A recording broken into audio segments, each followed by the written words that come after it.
welcome to all the classic car enthusiasts. So we've made up a Mears box. In the bottom drawers they come with the casters, like I said before, two straight ones and two casters with brakes on them. So we've made this one up for him now. So sorry, this is my one. So you can see I put 4 casters on this, so you can actually spin it right round.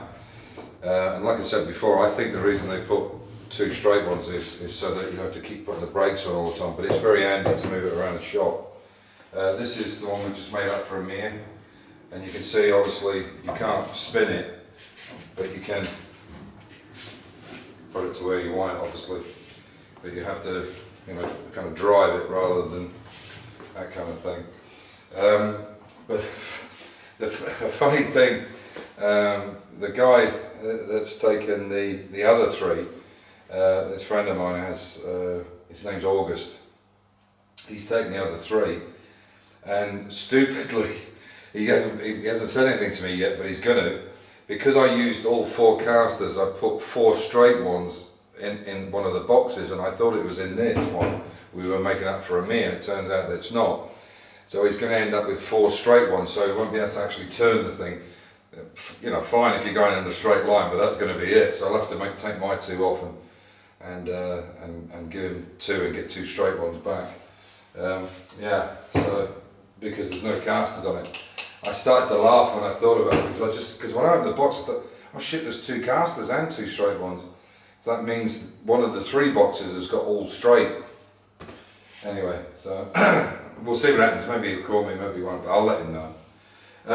The other thing this is the belt I made up. So you can see, basically there's the lighting is pretty bad, you can see it now.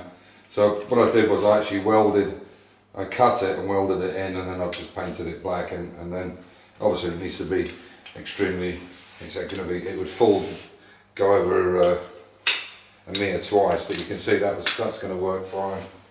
You know, we just need to put the connections in it, and then you can spray with it. And so yeah, so that's another job done. Yeah, so I'm going to take you over and show you the ramp now, and what we're up to. So I'll catch you in a minute. I'll give you a quick demo of how it's going to work. The other one we've still got to finish off. This one's actually finished now. Underneath the rubber that I had on the bottom, this stuff, there was actually 3 rollers in it, but they were so badly put in that only one of them was touching the ground and they weren't turning. The tolerance between the shaft through the centre and the tubing was huge, and they just wobbled, and that's why I ended up putting the plastic on it for years. Okay, so I'll give you a quick demo how it works. So you can see here we put a mark on this to make it the most easiest to use it. So I'll show you how it works, and I'm going to go to the lift.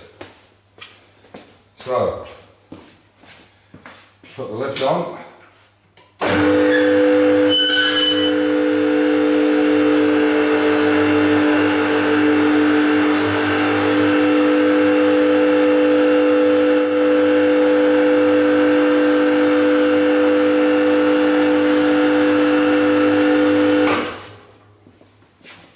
Okay, so you can see that this is just off the floor now. The rollers are working. I put 2 in as opposed to 3 because there's some slight warpage in the metal in this checker plate. I think they're from China.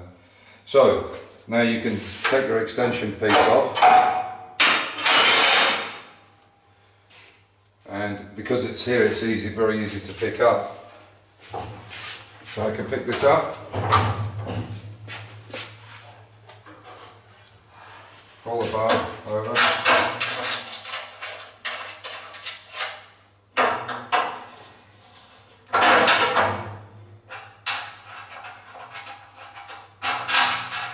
And there you go. And I can take the ramp now all the way up, and you can see that it's out of the way.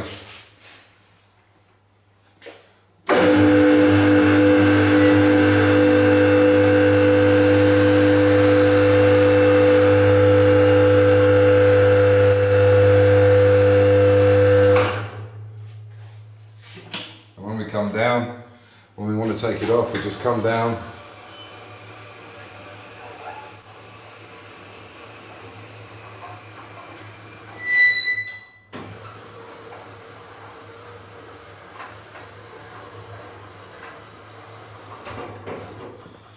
Get it into that position.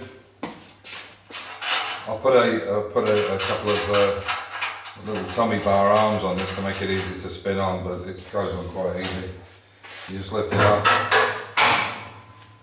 drop your ramp down.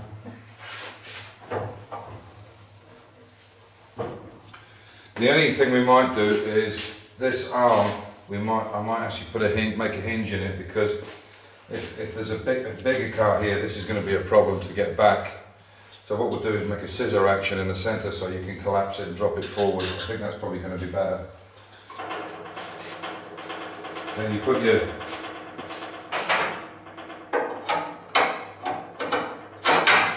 extension piece in and then drop it back down.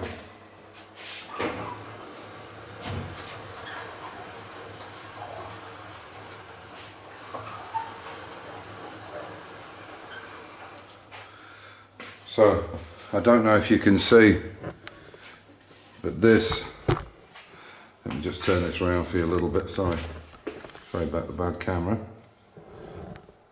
I don't know if that's gonna work or not. Let me just try, so can I? Yeah, let me just try and come in. Now what you might see is only one of the rollers is working, the inside one.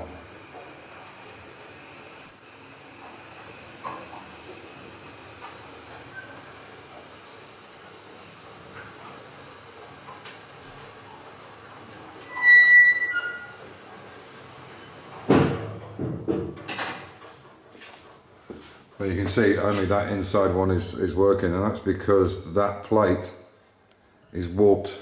If you look, it's warped across here. There was 3 rollers in it, and obviously we didn't need the third one. So what I'll do is just try and get the plate unwarped if it's possible, because the floor is perfectly flat, obviously with this epoxy resin on it. So I'll just show you the next bit. Okay, so you can see this is the second on-off ramp. These are the ones that were on it originally. You can see they were quite badly put on. You can see the angles that they're at, and the tolerance is absolute shit.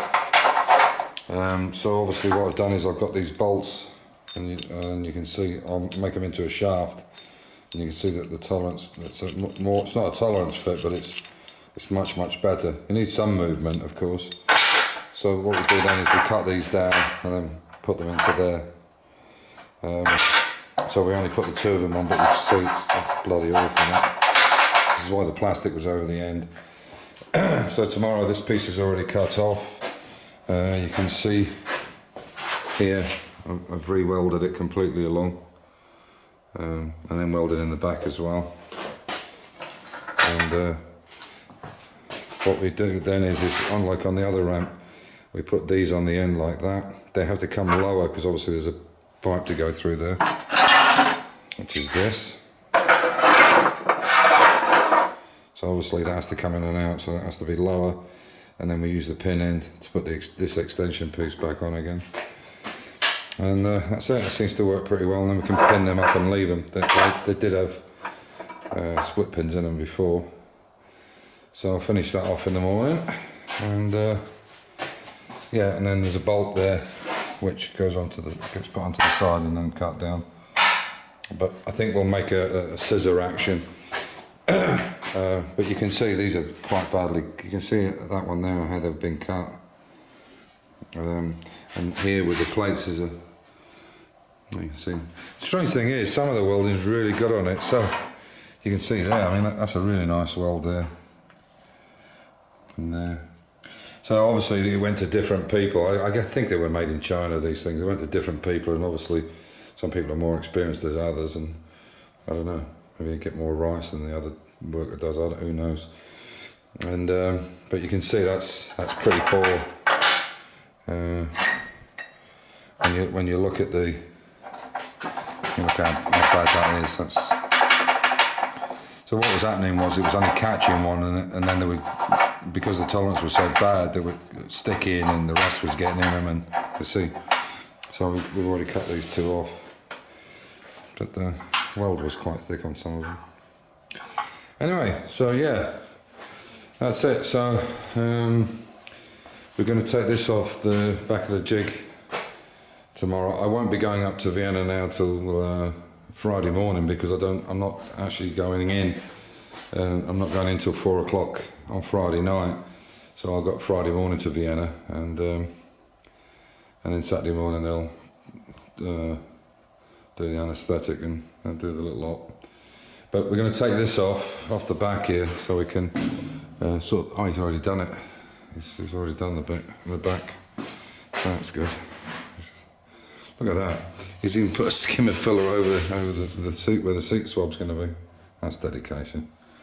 Anyway, guys, so that's it for another night. So yeah, I'll put one out. Was it today? Wednesday, Thursday.